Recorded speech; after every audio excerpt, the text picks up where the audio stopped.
afternoon, everybody. This is Jeff Morton. I do this podcast. It's called Let's Talk About It. It's also on Spotify. We're going to put on a couple more audio versions. On Spotify, it's called the Let's Talk About You podcast. And you can get all that information from me. Actually, I don't know how you would go to Spotify. Just look for Let's Talk About You on Spotify. Today is Sunday. I forget what show this is, but I want to tell you guys something. Thank you for joining us. I do this podcast to introduce interesting people. I'm not looking for celebrities. I don't want to put news people in. I don't want to do all that. I want to have a conversation with people that are making a difference in their lives, particularly serving other people. That's what this is all about. And you're welcome to send me an email if you want to participate with the podcast. I'm not looking for famous people. I'm looking for average people who the world is full of average people that do wonderful things for people. And that's what this is all about. So come on, let's talk about it. Just send me an email, jsmorton@protonmail.com. That's jsmorton at protonmail.com. Okay. Of course, we broadcast live right now on Rumble. We're on Facebook Live, and we're also on YouTube Live. I really would prefer people to like me on Rumble. That's my preferred place for the videos to go. Just letting you know that, okay? I never know when I'm going to say something that's going to upset Facebook. So far, they've been pretty good to me. YouTube has actually banned one of my shows because they didn't agree with the content. I want to talk to you real quick about my wife. She has several bazaars. The holiday season's coming up. So she's got 3 shows she's going to be doing. This is a candle. You can go to her website. It's called The Body Shack Makes Sense. It's running across the bottom of the screen. This is what she does, okay?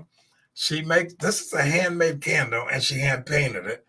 This is going to be in her bazaar. She's got one coming up some first part of October. She makes these little baskets, and so I promised I would promote some of her stuff.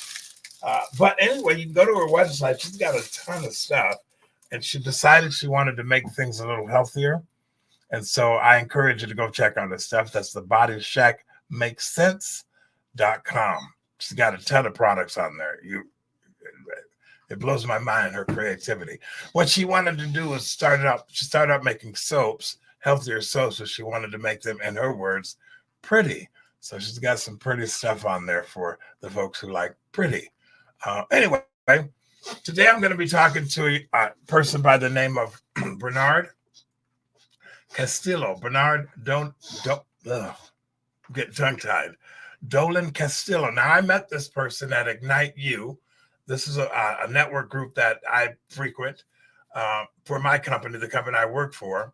And I met him there. We sat down one afternoon. We had a 2 hours conversation, and I was just so impressed with what he's done. Now, he started out as a pizza delivery person, and he ended up purchasing 2 of the 3 restaurants that are here locally called Pizza Pizzazz, and I've got his logo up there on the screen. So without further ado, let me introduce you to my friend, Bernard Castillo. Welcome to the podcast, my friend. How are you? Very good, very good. Happy to be here, Jeff. Yeah, I am too.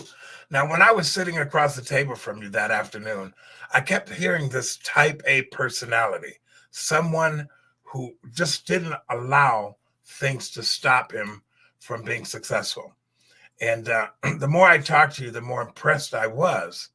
But also, since I've come to know you, I've seen how charitable you are and what you do to make a difference in the lives of other people. In particular, I've watched you actually support different charities and things, bringing a ton of pizzas and whatnot to this event. And that to me was also impressive about you. You just impress me.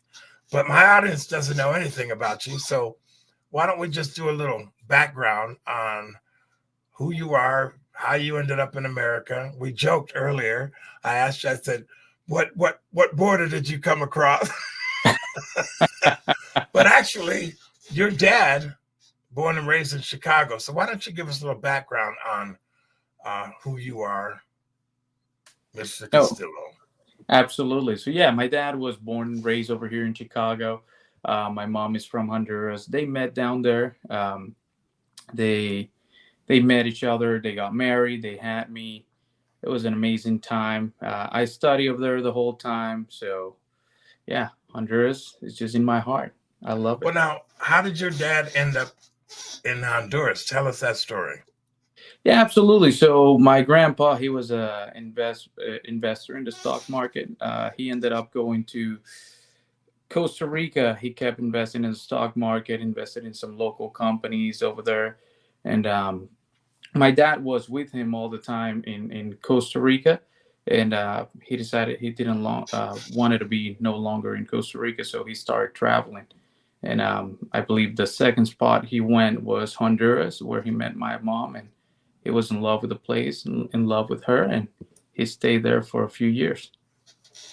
So your grandfather and your father ended up in Honduras, or did just your father end up in Just my Honduras? just my father. Yeah, Oh, my so and my, so he my met your grandpa mother. always stayed in Costa Rica. Yes. What are your parents' names? What's your dad's name? What's your mom's name? Yeah, my daddy's Bernard Dolan, just like myself, and my mom is Mayela Castillo. That's where you see the second last name right there.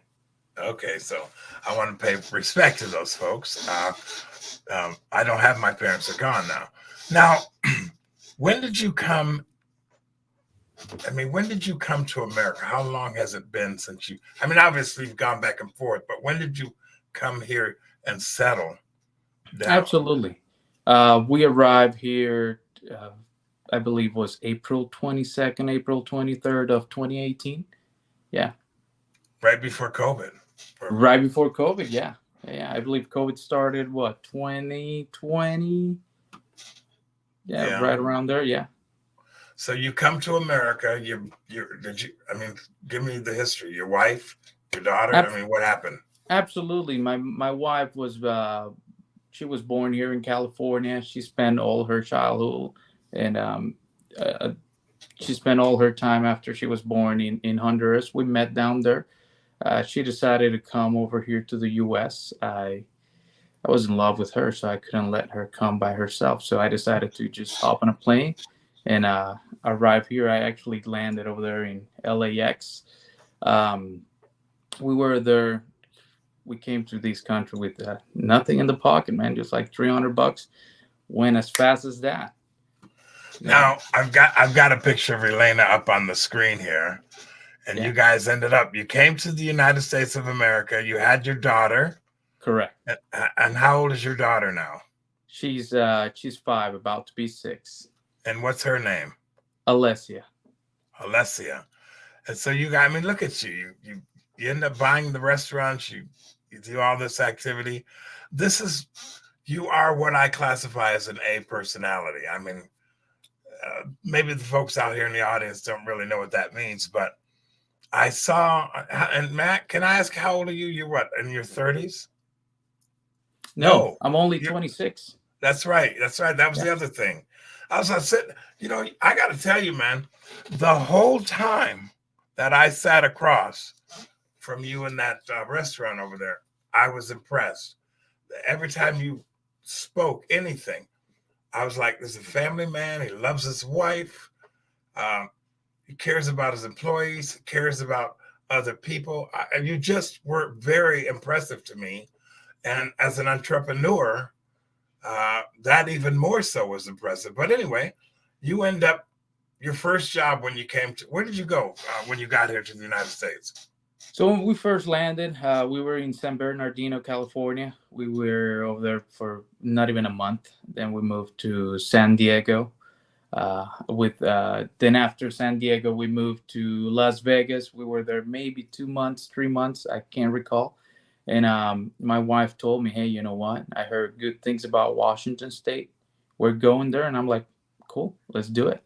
And then we ended up here in Washington, just So like you, 2 months before our daughter was born. So it was a lot wow, going on. yeah, there was. I mean, she was 7 months pregnant. My goodness. Yeah. Now, did you have people here, or how did you end up? Yeah, she had a relative here, so we arrived over there. I got work right away in construction, doing floorings and all that. And after that, I did not like it. I mean, it was a very tough job, and it it didn't pay well at the time. So I decided to move to switch careers. I found I've always done restaurant stuff over there in Honduras. Though my family used to own gourmet catering service. They had owned it since like 2006, 2008. So I've always been in the food environment, and with that being said, though, it was the right choice for me to do. You know, something I was familiar with, something I was passionate about it, and I ended up working as a pizza delivery driver over there in Pizza Pizzazz in Federal Way. Now that's okay. So you're a pizza driver. That doesn't pay a whole lot of money. Oh no, Excuse me. But you get a job. You got a baby on the way, or was your baby? No, your baby wasn't born yet. no, she So you was got born already. I believe she was, I'll say about 4 or 5 months. Yeah. okay. So then you end up working at the Pizza Pizzazz, which, by the way, folks, I've been to both of his restaurants. Uh, it's not like a sit-down restaurant. I'll let him explain the concept. But you ended up, you started delivering pizzas. Give me the journey that you ended up going on as a result of getting this job. Absolutely. So I started over there. I noticed the company was in need of a lot of people, though. So, and at that time, like it's always has been in the in the restaurant industry, though it's very tough to hire people, retain people, and do all that. So I was very motivated to bring a lot of money to the house. So I was working 16, 12, 14, 18 hours a day, whatever I can do, 7 days a week. I was opening and closing that place. So it did not pay that much at that point in time, but with all the OT, the tips, and everything, make it worth a while. I started as a pizza delivery driver. Within about 2 to 3 months, I was already trained in the kitchen, how to do the pizzas, how to do everything, how to do the prep, all that. And then move on into management position. Then within 7 months, I was already the general manager, if you put it in that perspective, the general manager of both locations, because at that point it was only Federal Way and Lakewood. So I was driving back and forth between locations, taking care of everything, buying the groceries for both locations, doing all the heavy lifting. Okay, so now with these are describe the concept of these restaurants for the people who've never been to Pizza Pizzazz. Yeah, Pizza Pizzazz, takeout and delivery concept only, right? We try to, one of the things that you will for sure experience is one of the best pizzas you will ever had in your life. And if you try the pizza rolls, I mean, I can tell you too much about it. You just have to try it. We sell over $1 million worth of pizza rolls a year. That just right there tells you something. They're really good, though. But yeah, our locations are very small. We try to work with very tight crew, try to be as efficient as possible. It's kind of like yeah, it's just takeout and delivery concept. I was gonna say it's kind of like one of these other brands, but no, we're just better. Yeah, that's a yeah. I get that one because I having owned pizza restaurants before, or not pizza restaurants, but restaurants. I know it's a tough business. I actually, when I left the industry, I was like, God, thank God. But right before COVID hit, I was talking about setting up another restaurant because I got to figure out what to do with myself, as I get a little older. And I had this whole design all set up for another restaurant concept. And then COVID hit, and I was so glad that I didn't move forward with that. I had somebody that was willing to help finance it. I pulled the plug on it. Anyway, COVID hit, and I was like, thank God I didn't do this.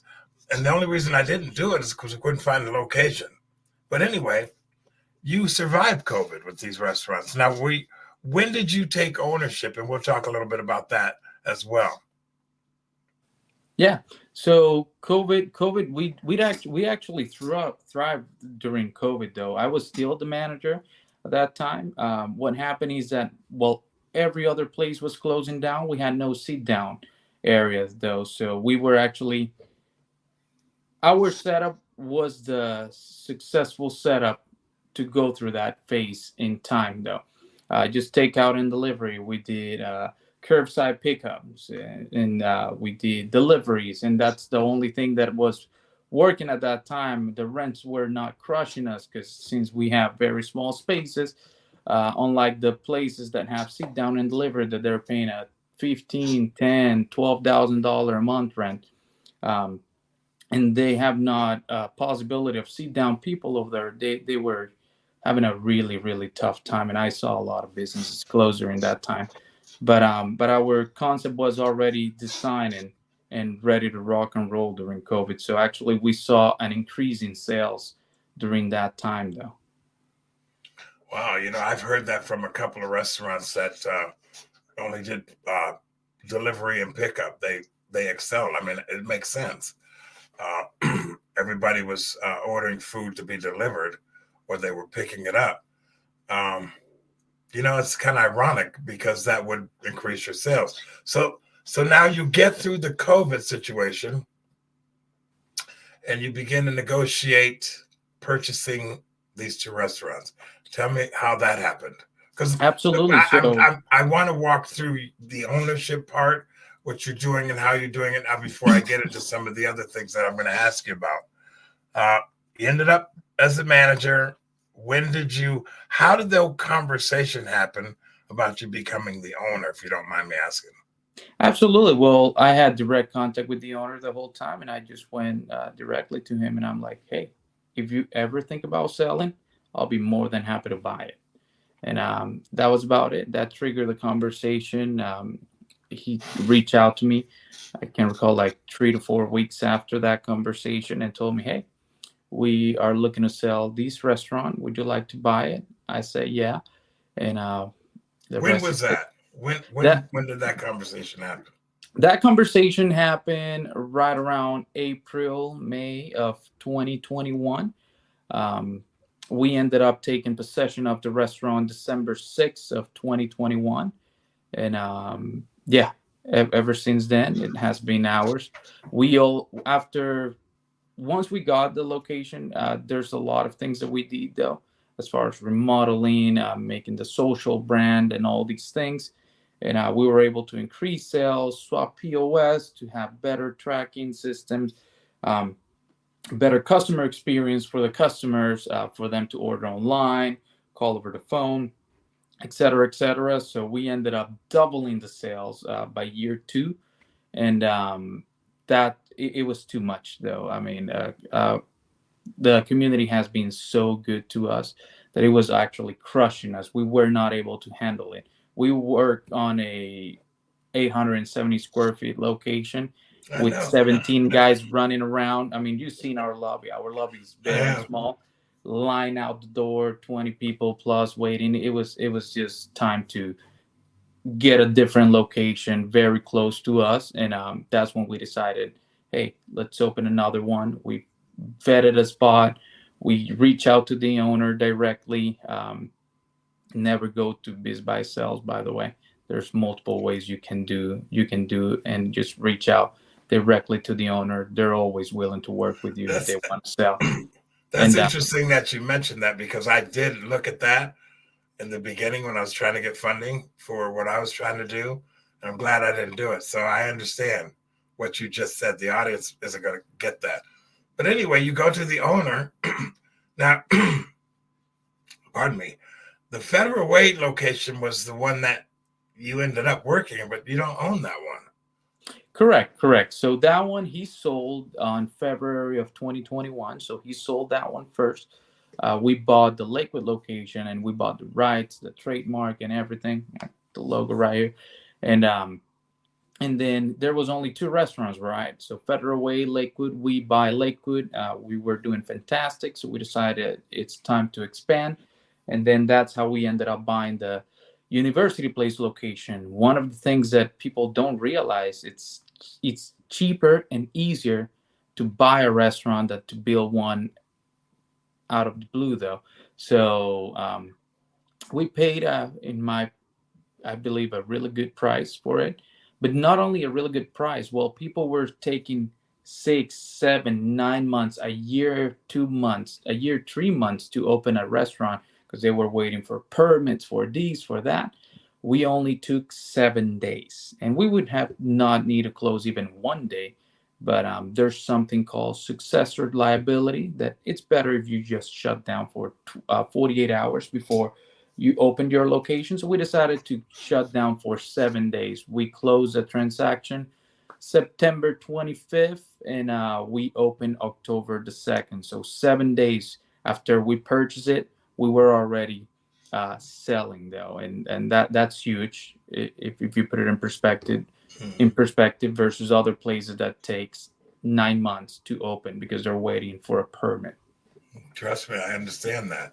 I think that's one of the reasons I asked you to do this show is because you knew something or did something that I didn't know to do all those years ago, and you actually didn't put you didn't you didn't have you don't go from being the pizza delivery guy to the business owner and buying two restaurants or at least one um, on the wages you were making. So you ended up financing this deal. How? Absolutely. So everything I do, Jeff, I believe when you do it as a team, you're stronger, you're better, and you have resource to pull in if in case anything happens. Because remember, we don't know the future. That's the one thing it's uncertain about. So every deal that I do, we bring partners in, right? So the first deal we brought a partner. I believe the down payment was $50,000. Uh, Partner brought 45,000. I put the remaining 5,000, and we acquired the first deal. And of Wait, course, wait. You put yeah, $5,000. yes, sir. Okay. So out of pocket $5,000. Your partner comes in with 45,000. Are you still in the partnership? Yes, sir. We still are. Okay. So together, the two of you put this thing together with $50,000, and that was just for one store, right? Well, remember that seller that was seller finance. Of course, we always try to negotiate because the price was way more than that. Right. So this we did a seller finance. We were able to get it a 0% loan. Um, and not only that, so yes, that was the beginning of it. We got that. Um, and then for the second location, I did the same thing. I got the deal, look at the deal, run the numbers on the deal, put it on a spreadsheet, and then I went and knock some doors and be like, hey, would you like to be part of this deal? Somebody say yes, and here we are. Yeah. And everything we do with somebody else. I never go alone. That's an interesting concept. So you're basically getting investors. We call it angel investors in business. Correct. You're finding an angel investor that's willing to take on this. Obviously, they're putting great big chunks of money down, and you've turned this into a success. Now, tell me, how is it that you knew to do all of the things that you've done, or was that something your partner brought to the table? Like changing the POS system, refurbishing the stores, the restaurants. How did you know to do that at 26 years of age? I mean, you were 23, 24 back then. Correct. So what happened, Jeff, is that I've always studied though. I never thought about working for somebody my whole life, right? So I've always tried. Before actually, I had a company called BEA Consulting Group, and we specialize in digital advertisement. Um, so with that being said, though, I knew there was a few things and areas of opportunities that we could really, really, really go after it. And one of the things that really set me apart is that I don't try to do things myself, right? So I realized I was not the best creating ads. I was not the best doing these, doing that. So I just hire people that were really, really great at doing their things, and I just let them do their thing. And they were brought fantastic results for us, though. And we're always, always, always trying to be on top of everything. So we go to the Pizza Expo. basically every year since I known it. I've only missed 1 year, and over there is where we met so many people. Though I just look at what are the big guys doing that we can do. If you look at Pizza Hut, you look at Domino's. Every time you call and make an order, you don't speak with the store. You speak with somebody at a call center somewhere. So we decided, hey, that's what we're gonna do. We build up a call center in Honduras. Our calls get taken care of there with our own staff and everything. Um, how can we enhance the online ordering system? And then that's when the new POS and everything came into place. And it's just, yeah, it's just a matter of thinking what are the other guys that are doing really good, what are they doing, and then just mimic them. Hey, what type of ads are they running? Let's run the same ones. Are they on heavily on Google ads or on Meta ads? And then just mimic. It's just about that. They already have the things that are working. They're spending millions of dollars out there. It's just a matter of copy paste, basically. You know, you don't. You have management staff in both of the restaurants. You actually are not in the stores working 16, 18 hours a day like I did all those years ago. You actually put in place management staff and they run your restaurants while you do other things. Correct, correct. One of the things we realized very early on, Jeff, is that in order to grow the brand, because we really want to grow, though, we really want to grow. We want to be a big company. Eventually, we will do most likely an exit to a VC, or a private equity firm later on down the road. But we do want to grow, and us we cannot grow if I'm at the store working 7 days a week, 16 hours a day. So we had to start putting things in place, bringing people aboard that will help us with that vision, though. And we find great people, we train them well, we really take care of them as much as we possibly can. And that's one of the big keystones of our success, though. Okay, so now now that we've covered your entrepreneurial um, brilliance, in my opinion, let's talk about you. You are 26 years old. You have a beautiful wife. You have a little girl. Where do you see yourself? I mean, where's the big picture with what you're starting to do? Obviously, you want to grow those restaurants. I'm assuming you've got some things that you're paying off. Uh, what what about you?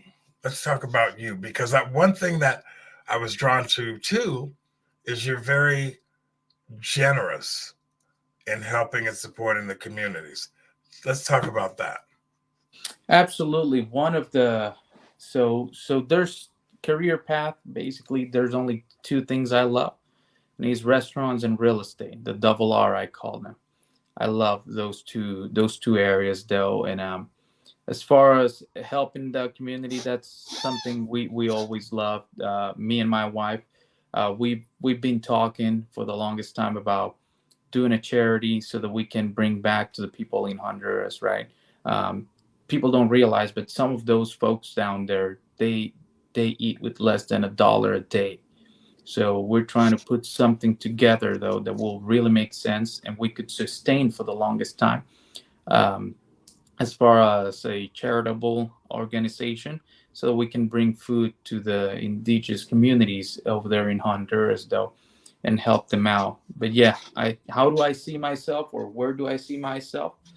I see myself with about two more kids, 35 years old. I won't say retire, but just playing a game in a different level, though, especially in the real estate game. I believe I will dedicate about 7 to 10 more years to the restaurant industry, full on, and after that, we're just going to focus on the different aspect of life, which is real estate, more passively enjoying life, spending time with the kids, and all that. Yeah. You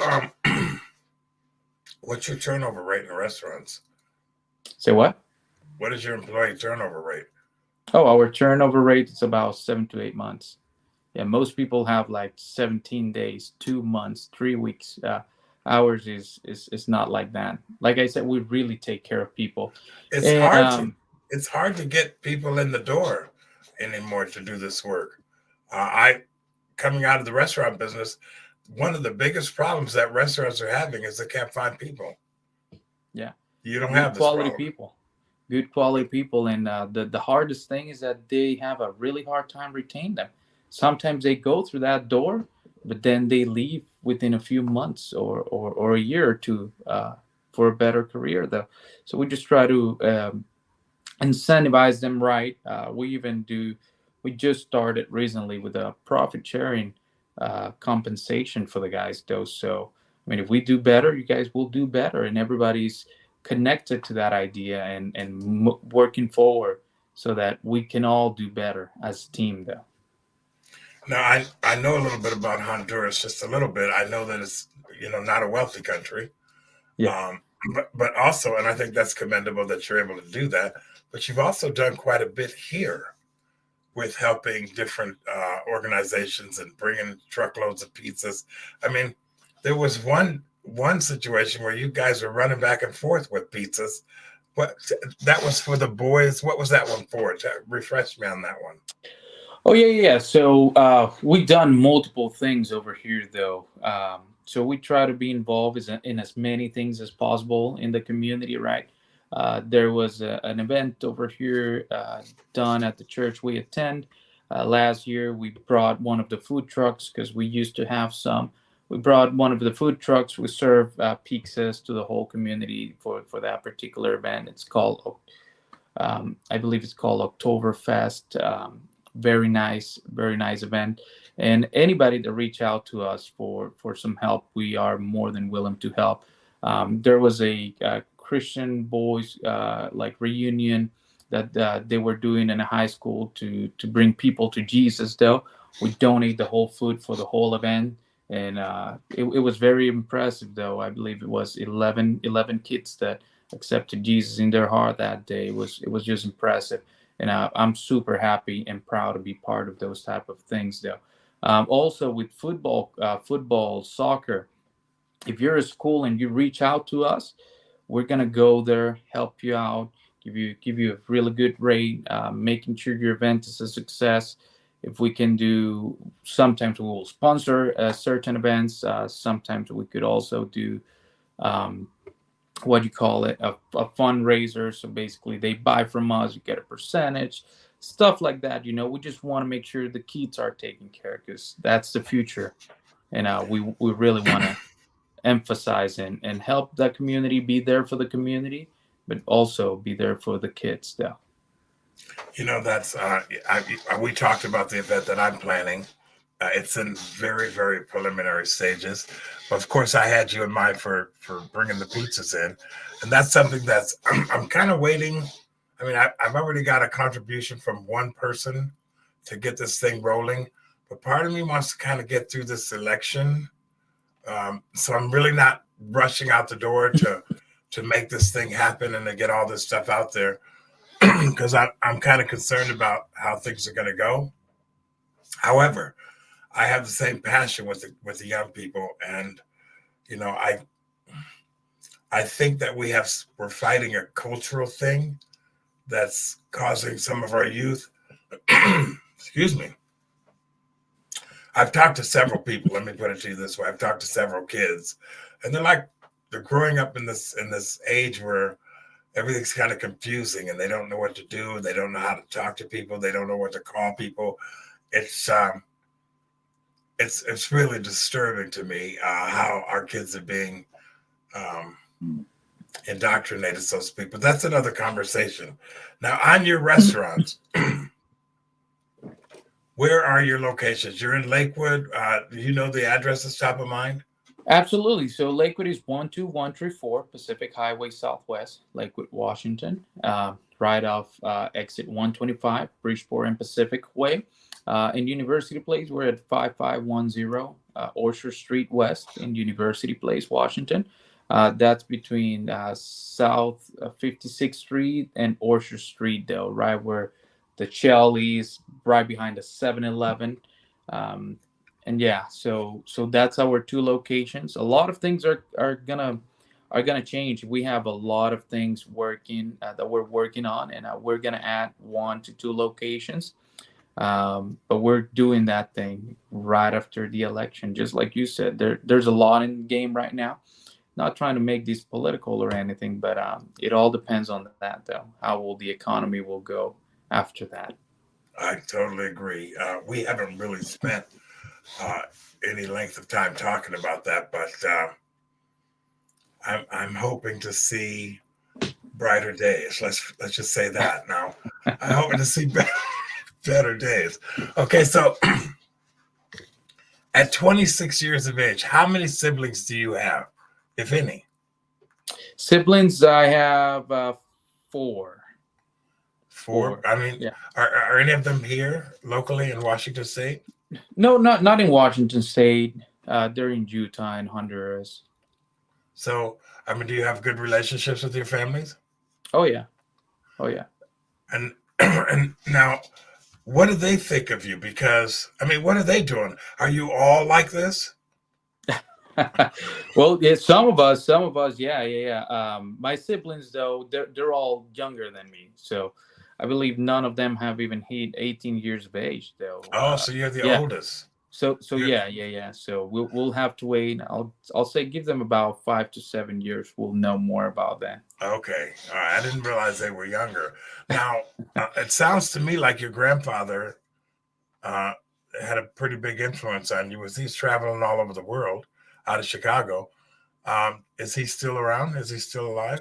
No, no, no. Unfortunately, he passed away a couple of years ago. Hmm. Yeah. Yeah, I know that feeling. Yeah. So, what would you like to say to people who are trying to do some of the things you're doing? Because one of the things that I've heard you say consistently, I know how tough it is to do these things. Um, Obstacles. When we were talking in that restaurant, you kept saying several times over that you just don't let things stop you.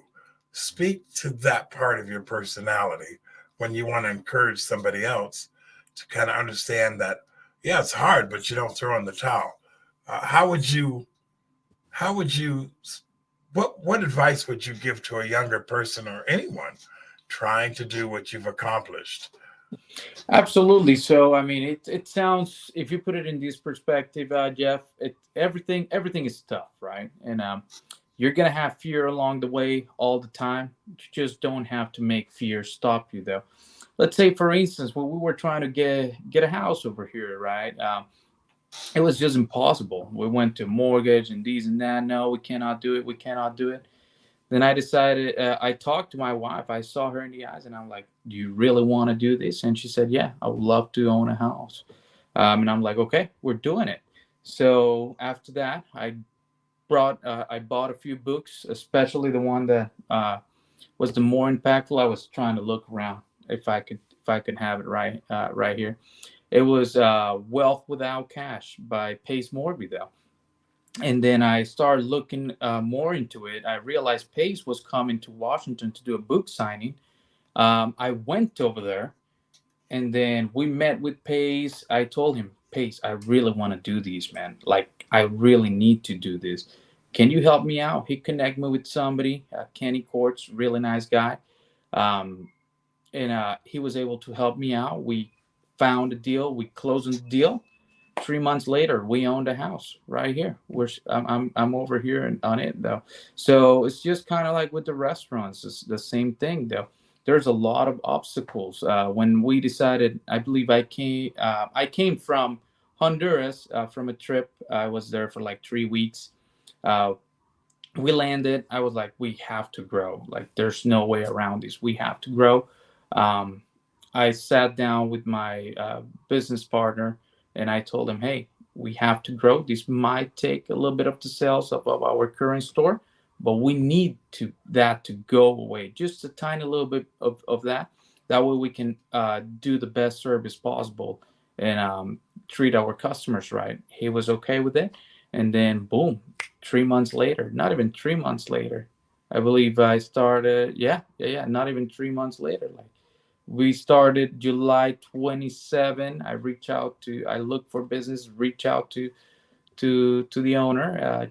Of September 25th, we close on the deal. So, I mean, things can happen really fast. You can turn around your life really fast and go from nothing to a lot in a very short time. You just have to be willing to put in the work because there's a lot of work. I'll tell you that. Look at that. At the very beginning, though, when you start doing these, it's just a lot of work. When we first acquired the first restaurant, me and my wife were just doing open and close until we were okay, and then start bringing more people in and doing all those things. But yeah, it's never easy. It will never get any easier, and you just have to enjoy and embrace the challenges, though, because they come. They're magnific, and never be afraid. You will always be afraid. Just don't let fear stop you. I shouldn't say never be afraid. Just don't let fear stop you, though. Just do it. You remind me. So I'm looking at your wife again. You guys look like a power couple, not a Hollywood couple, just a power couple. And I've met her. You're really blessed, man, to have her as your wife. Thank you. But anyway, what I remember when I was, I came out here when I was 17 years old. I did my time in the military, and then I came out, and I had all of these aspirations. I mean, every part of me was driven to do a lot of things. And the one thing that did happen to me that kind of set me back was I experienced a catastrophic loss. I didn't really know how to deal with that. I didn't know how to deal with that. So I had to rebuild everything after I got through that. And that was a tough time. That was a very tough time. And then when I bought the restaurants, unlike you, I had a bad partnership. So things weren't as easy for me. But what I didn't realize was I was emotionally stuck. I didn't realize that until I when we opened up the plumbing company. I was like, okay, and that's where I saw, some point in life you just kind of crash and burn. I did, and I know a lot of others. But how do you bounce back? How do you make a difference? Well, we started the plumbing company. Everything turned around. Life was good. And then I got hit with cancer. So I've had some real challenges. And I'm not making excuses, but I did all that stuff. We did all of the things. And I was like, okay, I'm 65 years of age now. Can I just take a break? Can I just take a break? Well, I'm starting to think I don't want to take a break because I don't have the kind of capital that I used to have. Life's not as easy as it should be at my age. So I'm rethinking a lot of things right now about what I'm doing. But I mean, the plumbing world was good to my wife and my family. I don't regret it at all. Just done it. I've been doing it for so long. I mean, I can do this in my sleep. Like I say, I looked at starting another restaurant, but there's something you said that absolutely I agree with. Many, many years ago, things didn't make sense in how I saw the world. And so I started reading books. And in the process of reading books, I began to uncover a lot of the things that didn't make sense. And it helped me define who I was, the type of person I wanted to be. My passion, and my website is called Free From Fear. My passion is biblical. Obviously, that's the driving force behind everything I do. But also people. I think people are the most amazing thing in the world. I marvel at what we are. And so the genesis of this program and the other podcasts that I did, and some of the speaking engagements and all the biblical research that I've gone through, is because I'm literally enamored with people. People are freaking amazing to me when we are in the best place. Even when we're not so much in the best place, we can do so many things. And I think if I could invest the rest of my life, it would certainly be in encouraging people, even when you go through the toughest possible time. There truly is light at the end of the tunnel. And this is one of the things I was attracted to you about. You're 26 years old. I don't know what difficulties you've had in your life. I've had some pretty significant ones.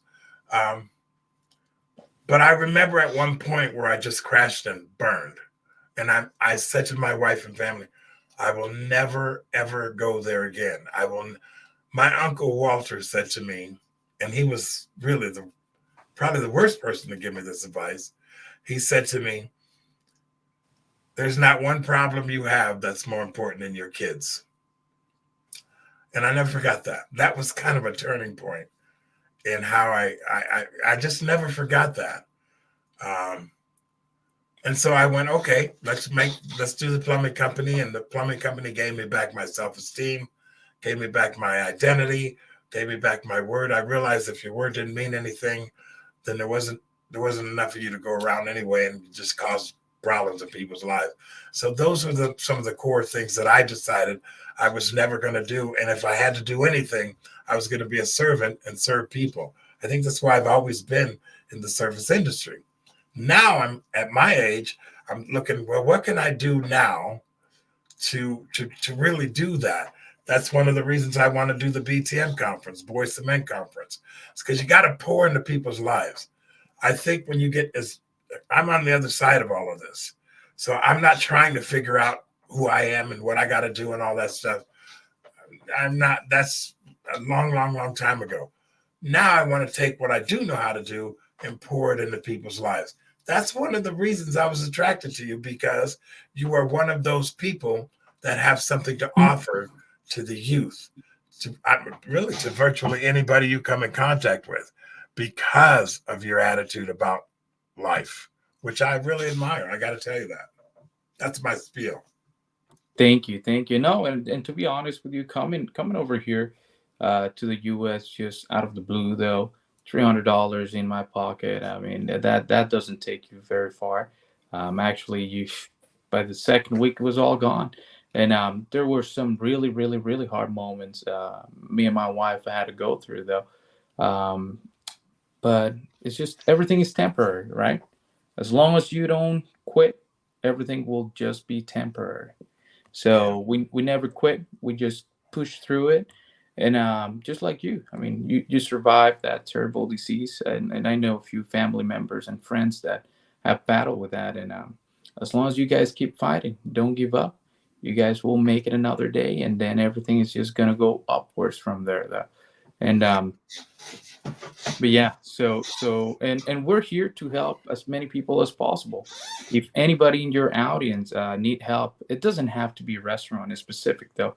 um, I truly believe business principle apply to any industry. They're basically the same, they just tweak here and there. But if anybody's looking to buy a business, purchase business, grow a current business, I'm more than happy to help them out. They can just reach out to me, to Bernard_Dolan at peaceofpizzazz.net, and send me an email what you need, what you're looking to do, and I'll be more than happy to help you guys out with that. What was that? Say that email Absolutely. So address a little slower. Yeah. So my first name Bernard_Dolan at peaceofpizzazz.net. Maybe you can get that up in the few minutes we have left, Carol. I don't know. Yeah. Well, we've only got 10 minutes left now. I think with what you've accomplished is rather brilliant, and I love how you said when you asked your wife, "Do you really want to buy a house?" She said yes, and you said, "Okay, I'm going to make it happen," and you went and made it happen. Okay. I just love that about you, man. I really do. I really do. And we live in a generation where we've got young people who really don't. I talked to one young person. He said, "I don't even want a car. I don't need a car. I got Uber." I was like, "Where's your motivation to be successful?" I don't see a lot of those young kids anymore. And I think part of it has to do with the indoctrination to just want everything handed to them. That's kind of why I want to do the conference. Is what happened to the drive to be the best you can be? I'm not saying that there's not kids out there like that. I'm seeing a culture, particularly here in Washington State. In the last few minutes we're here, do you know what I'm talking about? With Yes. people that just don't want to work. I don't Yeah. understand that. What are your experiences with that? So I mean, I won't go too much into details, but yeah, we have experience, and I've encountered a lot of people like that though, especially during the COVID time. I mean, people were just coming, applying, working a day or two, stop working, so that the COVID checks were keep hitting their mailbox and all that.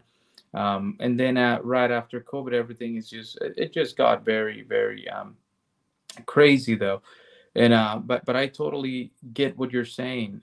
It's everything you do is hard though. You just have to love hard things. Once you get good at hard things, I'm telling you, this phone always rings, because everybody knows as soon as they know you're good at doing hard stuff, it doesn't matter if it's the same industry or anything, people will think about you and give you a ring to help them out, because you just are good at figuring out hard stuff.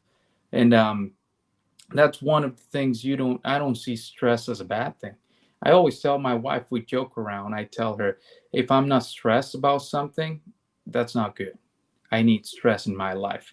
And I always put myself in situations that are stressful and not normal for the average people, though, because we're trying to get um, not normal results. So you have to put yourself through those situations, like we were mentioning, buying a restaurant. That's just deciding, following through. It's not easy, and it's very challenging.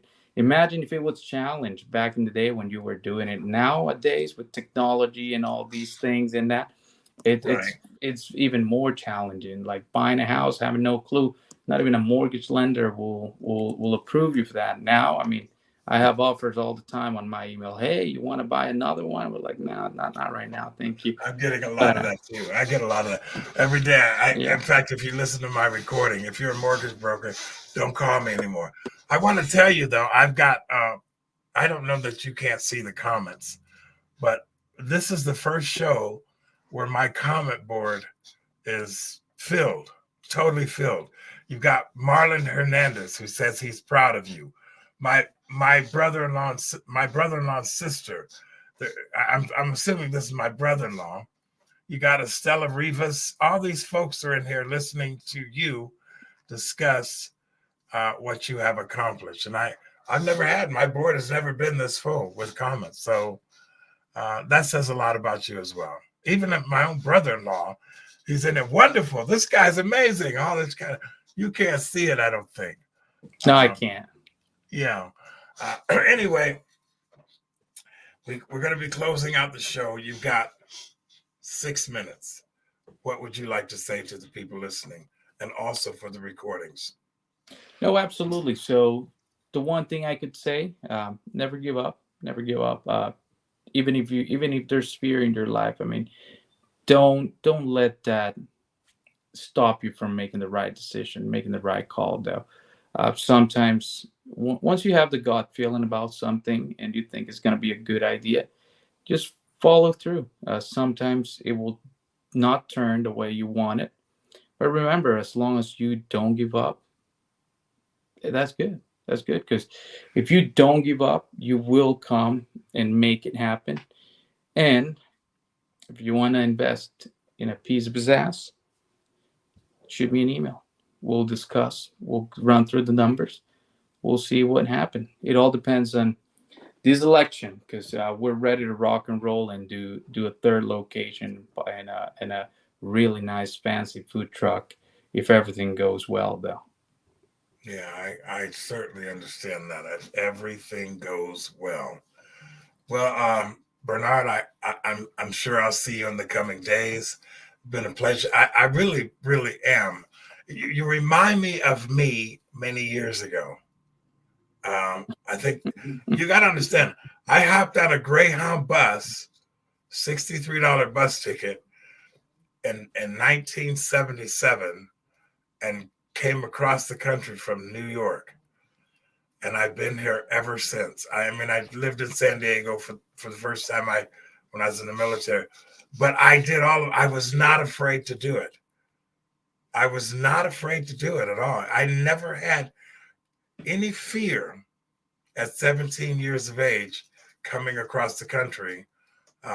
I did when I got here. I swore I would never, ever, ever get on another Greyhound bus again, and I never have. But I was not afraid.